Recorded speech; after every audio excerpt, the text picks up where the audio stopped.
আসসালামু আলাইকুম everyone, house everything going?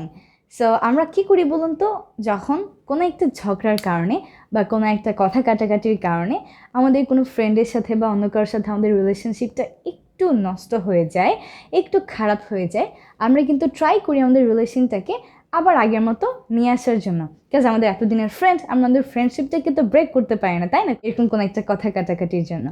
So তখন আমরা ট্রাই করি কীভাবে আমাদের রিলেশনটাকে ভালো করা যায়। এর জন্য আমরা হয়তো ওদেরকে কোনো গিফটস দিই বা ওদেরকে সরি বলি, যাই হোক না কেন। সো এই কাজটাকে ইংরেজিতে কীভাবে বলতে হয়, খুব চমৎকার একটা ফ্রেজ আছে, সেই ফ্রেজটা দিয়ে আমরা বলা শিখবো আজকে। তো এটাকে বলা হয় মেন্ড ওয়ান্স ফেন্সেস দিয়ে। কী দিয়ে বলা হয়? Mend one's fences. তো ফেন্স মানে হচ্ছে বেড়া। মেন্ড ওয়ান ফেন্সেস কারো বেড়া ঠিক করা কিন্তু বোঝানো হয় না, এটা দিয়ে বোঝানো হয় কোনো একটা রিলেশনশিপ যেটা কোনো একটা আর্গুমেন্ট বা কোনো ঝগড়ার কারণে একটু খারাপ হয়ে গিয়েছে, সেটাকে আবার আগের মতো করে তোলা। সো এর মিনিং হিসেবে আমরা বলতে পারি to repair a relationship with someone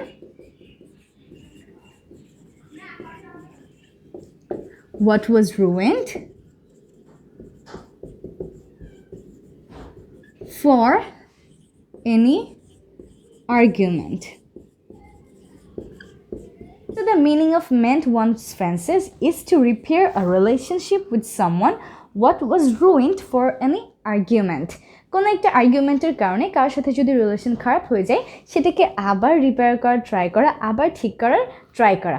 চলুন কিছু সেন্টেন্স আমরা একটু মেক করে ফেলি। যেমন আমি বলতে পারি, she tried to mend her fences by giving her sister some chocolates.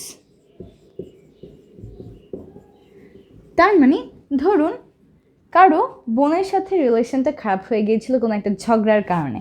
So এখন সে কী করলো, তার বোনকে কিছু চকলেট কিনে দিল। কী উদ্দেশ্যে? যেন তাদের রিলেশনশিপটা আবার ভালো হয়ে যায় আর এই ঝগড়া নিয়ে যে মুড অফ ছিল দুইজনেরই এটা কেটে যায়। সো তাহলে এই যে একটা রিলেশনশিপ ঠিক করার ট্রাই করলো, আগে একটু ঝগড়ার কারণে সেটা একটু নষ্ট হয়ে গিয়েছিল, এর জন্য আমরা বললাম she tried to mend her fences. সে তার সাথে তার রিলেশনটা ঠিক করার ট্রাই করছিল।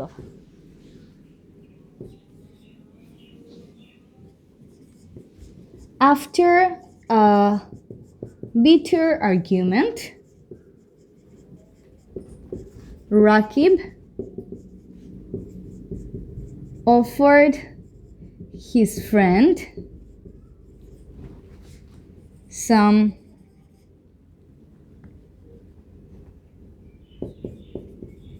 proposals to mend his fences.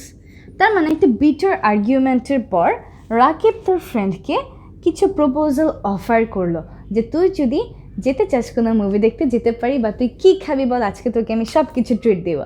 So এরকমই আসলে যখন আমাদের সাথে কারো রিলেশনশিপ একটু খারাপ হয়ে যায় আর আমরা ট্রাই করি রিলেশনটাকে আগের মতো ফিরিয়ে আনার জন্য, তখন সাধারণত মেন্ড ওয়ান্স ফেন্সেস এই ফার্স্টটাকে আমরা ব্যবহার করি।